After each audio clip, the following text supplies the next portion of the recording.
grato recibir a un amigo, a un profesor, un formador de formadores. Él es el decano en la actualidad de la Facultad de Derecho de la Universidad Autónoma de Santo Domingo y aspira a la vicerrectoría de extensión. Antonio Medina es nuestro invitado. Bienvenido, profesor. Buenos días, Pedro, José y a Gracias, todos los amigos televidentes. Muy agradecido por la invitación. Licelot le dejó su excusa. Sí. Licelot, ya hemos participado en otros programas, en los cuales ella es la entrevistadora principal. El profesor Antonio Medina tiene una larga data de actividades profesionales en la Universidad Autónoma de Santo Domingo que trascienden trascienden hacia toda la sociedad. Pero hoy anda en una misión especial. ¿Cuál es, don Antonio? Bueno, a nosotros nos interesa exponer lo que son nuestros planes, nuestro programa, en el marco del proyecto en el cual nosotros participamos como aspirante a la vicerrectoría de extensión. O sea, lo encabeza la doctora Emma Polanco, candidata a rectora para el proceso electoral que se va a realizar el 20 de junio del próximo año. Y los vicercandidatos a las diferentes vicerrectorías son Alejandro Zuna a la vicerrectoría docente, Pablo Valdés a la vicerrectoría administrativa, Mauro Canario a la vicerrectoría de investigación y posgrado, quien les habla a la vicerrectoría de extensión. Es un equipo de académicos de larga trayectoria, muy competente, que tienen planes excelentes de reencauzar lo que ha sido el rol de la universidad en la sociedad. ¿Cómo se maneja, Antonio, la composición interna para la escogitación de los vicerrectores y el rector? ¿El rector los arrastra o cada vicerrector tiene que granjearse sus propios votos?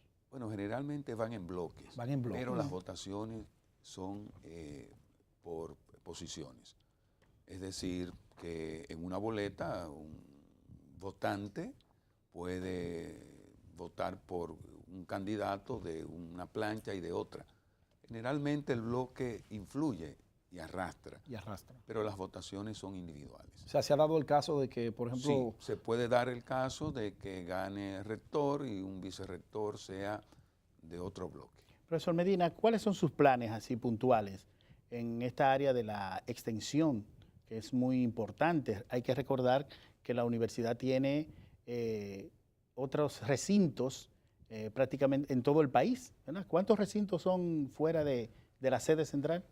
La Universidad Autónoma de Santo Domingo es su sistema de educación superior. Sí, exacto. Porque además de la sede, tiene presencia en 18 recintos, centros y subcentros que están distribuidos en todas las regiones del país. Sí. Es decir, que somos un sistema nacional en el sur, en el norte, en el este, y tenemos presencia fundamental prácticamente, por ejemplo, en el este, en San Pedro de Macorís, en Higüey, en La Romana, en Atomayor, en el norte, en varias provincias, Bonao, Santiago, Puerto Plata, Valverde Mao, Nagua y otras. En el sur también, en San Juan de la Maguana, en Baní, San Cristóbal, en Barahona, en San Cristóbal. Sí. Es decir, que somos una institución prácticamente. Y entonces, ¿qué usted ofrece para fortalecer ese subsistema? La extensión es transversal, porque la extensión es la conexión de la universidad con la sociedad. Y tradicionalmente la universidad ha estado articulada a la sociedad, ofreciéndole servicio como parte del compromiso y de la filosofía de esta.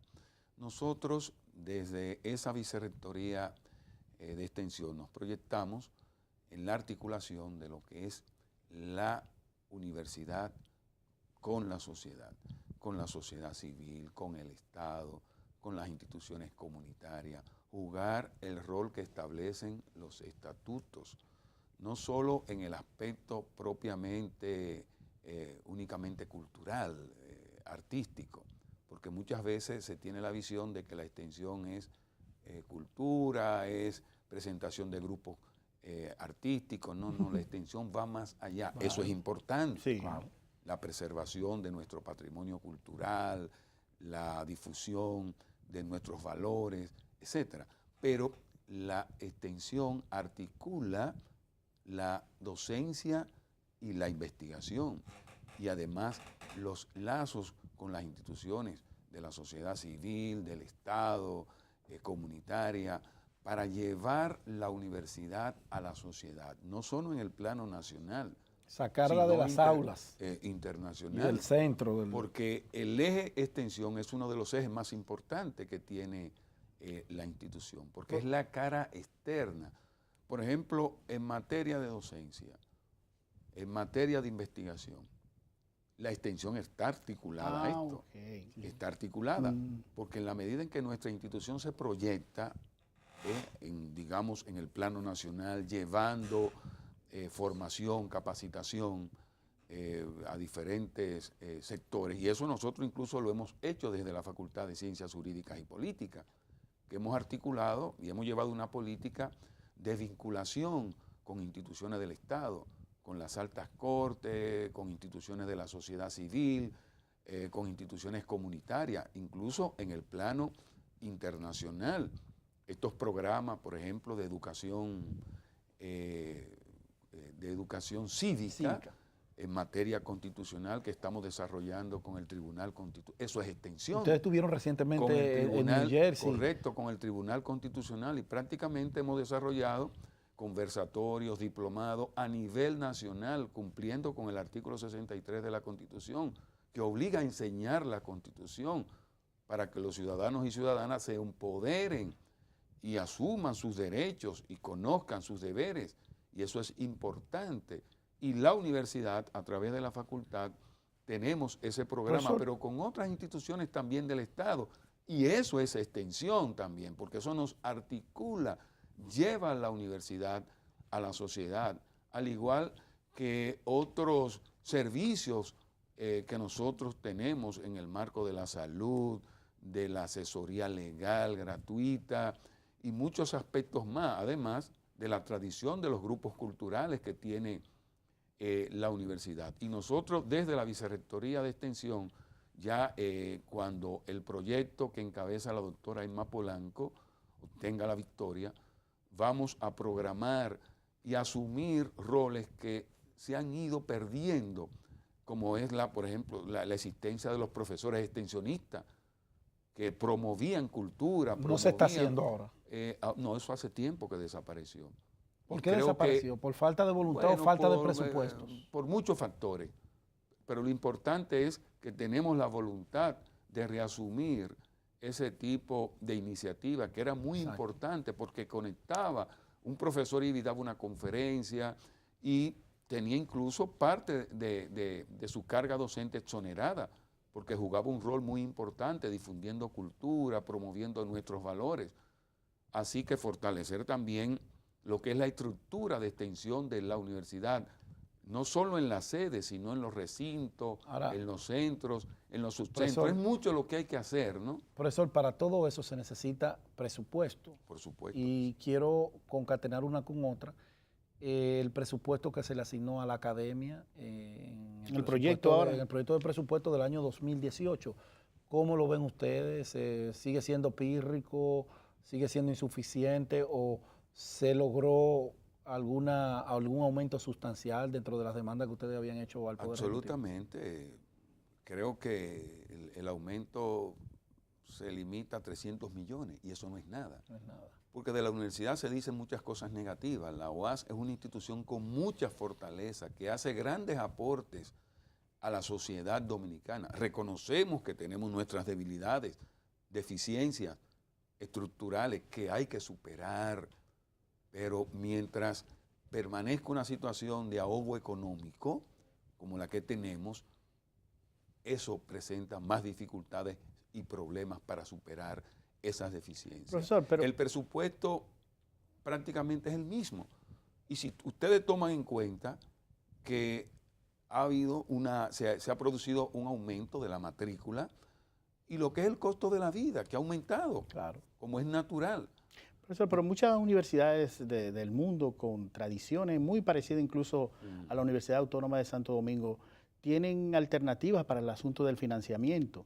No sé hasta qué nivel se ha trabajado para buscar financiamiento en el sector privado, en organismos internacionales y no solamente depender de un gobierno que si se le antoja no darle los recursos para ahogar la universidad, se le antoja y punto. Lo que sucede es que es una obligación del Estado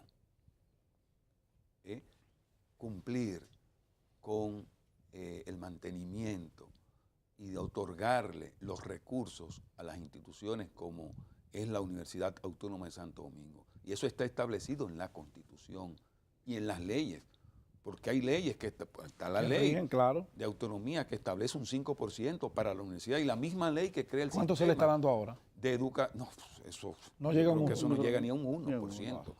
La ley que crea el sistema de educación superior, el Ministerio de Educación, que establece un 5% para las instituciones de educación superior, para las universidades públicas, y la universidad pública emblemática es la UAS. Existen algunos en el interior, algunos institutos, pero la universidad nacional, la universidad pública, la primada de América, es la Universidad Autónoma de Santo Domingo. Y con eso se incumple también. ¿Y no se ha pensado la posibilidad de hacer a la UAS autosostenible? Es que cuando hablamos de autosostenibilidad, la universidad tiene recursos que le vienen de ingresos propios, alrededor de 800 millones al año. Pero recuerden que la UAS es una institución que es prácticamente gratuita, que lo que se paga ahí es muy poco, porque la UAS es un factor de movilidad social fundamental, de movilidad social ascendente para los sectores más desposeídos. Muchos hijos de campesinos, de obreros, donde pudieran estudiar cuando todos conocemos lo costosa que resulta la educación superior. En cualquier universidad ustedes van a cómo está el crédito. ¿Puede un estudiante pobre ir a estudiar? No. Todavía cuesta 6 pesos un crédito en la UAS. Lo que cuesta en la UAS prácticamente es irrelevante. Es gratuita. Para por eso es que muchos no la valoran y tienen 60 años. No, la valoran porque como institución es un patrimonio que está ahí. Totalmente de acuerdo en esa parte. La UAS hay que preservarla y lamentablemente los gobiernos creen que es un gasto y no una inversión. Invertir en la UAS, porque la UAS es la institución que más investiga, que más invierte, aún con todas las precariedades. Nosotros somos los que ganamos más del 50% de los concursos de Fondocide que hace el Ministerio de Educación Superior, pero la UAS tiene muchísimas fortalezas, es la única institución que para ingresar se hace a través de un concurso de oposición y la presencia que tiene en el plano nacional, porque critican mucho a la UAS, pero las instituciones de educación superior se suplen del profesorado de la universidad. Entonces, los gobiernos deben de atender esas demandas, porque todo esto se va a traducir en un impacto positivo para el desarrollo nacional. Entonces, la universidad está ahogada. Le aumentan 300 millones. Vamos a seguir en ese círculo vicioso de precariedad. Y eso se traduce y si disminuimos algunos gastos operativos internos innecesarios. A eso iba, profesor. ¿Cuáles son las debilidades que hay que fortalecer y que superar? Es decir, en el ámbito de los profesores, en el ámbito de reducir gastos. ¿Qué dice el proyecto que usted representa? Por ejemplo, nosotros tenemos materia de lo que es la necesidad presupuestaria. Una precariedad de aulas. La universidad no tiene aulas. Muchos profesores incluso tienen su docencia asignada en el aire y tienen que estar buscando espacio para poder... Todavía, profesor. Sí, debajo de todas esas inversiones que le hizo Leonel a esa universidad. Sí, pero que recuerden que todo es un proceso. Bueno, va aumentando. Y va aumentando. Va aumentando la demanda. Reconocemos que Leonel hizo grandes aportes a la estructura Danilo física. como que no le ha importado mucho la UAS. A la estructura física, no solo en la sede, sino en muchos recintos y centros construyendo. Pero la universidad necesita aumentar su capacidad de aulas. Y hay espacio en el campus. La inversión, claro que hay espacio, hay terreno donde construir. ¿Y Danilo qué dice? ¿La hizo? Nada. Bueno, hasta ahora, incluso fíjense que está la remodelación de la Facultad de Humanidades. Es un desastre. Y no se ha terminado. Y hay otros edificios de ciencias de la educación que hay dificultades. Atención, tenemos Francisco. tenemos la esperanza de que el gobierno atienda esas demandas de la universidad, de construcción de infraestructura, porque no solo es darle el dinero, líquido, 300 millones de pesos, no, nosotros tenemos demanda de lo que es la infraestructura, la necesidad de comprar pupitres, de fomentar, de desarrollar, porque sin recursos económicos no podemos fomentar la investigación, Mire, profesor, no podemos diseñar políticas de perfeccionamiento del personal docente. O sea, son muchos aspectos negativos que al final repercuten en el sistema nacional. Y en un debilitamiento de la calidad de la educación. En la calidad de la educación. Profesor, yo no puedo... Nos exigen, pero no nos dan. Nosotros creemos que debemos de superar dificultades y debilidades, que debemos reformar mucho de lo que es el sistema, pero en esas condiciones yo no creo que eso sea posible. Mire, profesor, yo no puedo, nosotros, nuestra audiencia no nos permitiría, si dejamos que un hombre tan versado como usted en materia jurídica se nos vaya de aquí sin que nos dé un panorama de todo este debate que tenemos en torno a la ley de partidos políticos, si choca, si no choca con la Constitución, si es viable para un sistema. ¿Cuál es la visión del académico, del profesor? Mira, esa ley ha estado caminando, archivada, discutiéndose, pero no se aprueba por más de una década en el Congreso. Y los intereses de los partidos, sobre todo mayoritarios, han impedido que esa ley sea aprobada. Porque es una ley necesaria para la institucionalidad democrática del país. Y hoy estamos prácticamente en un estancamiento, porque lo que ocurrió anoche en la reunión del comité político es eso, porque ahora hay que designar una comisión de 5 constitucionalistas para que evalúen si para evaluar 2 artículos. Constitucional o no el asunto de las primarias con padrón abierto y simultánea. Entonces, ahí hay una discusión, hay intereses, hay sectores que son partidarios del padrón abierto y que sean simultáneas, y hay otros que no. Ahora, ¿qué ha dicho la Junta? Que no tiene a su disposición la logística para desarrollar un proceso de primarias abiertas simultáneas, porque además nosotros teníamos que ver hasta qué punto eso lesionaría lo que es el sistema de partidos políticos. Por eso muchos sectores plantean que es inconstitucional, porque ¿quién ganaría esas primarias? Y hay una jurisprudencia, profesor. Exacto, de la Suprema Corte. El que tenga más recursos, porque sería un padrón donde cada quien pudiera votar. Yo soy del PRM, puedo ir a votar en el PLD, del PLD puedo ir a votar al PRD, es decir, sería un pandemonio. Entonces vamos a ver qué va a ocurrir. Ahora, sí consideramos que es necesaria la aprobación de esa ley, porque esa ley va a contribuir a democratizar el sistema de partidos políticos, porque todos conocemos qué es lo que ocurre en los partidos. Un desorden. La falta de democracia interna, lo relativo al financiamiento de los partidos, que eso no es muy claro.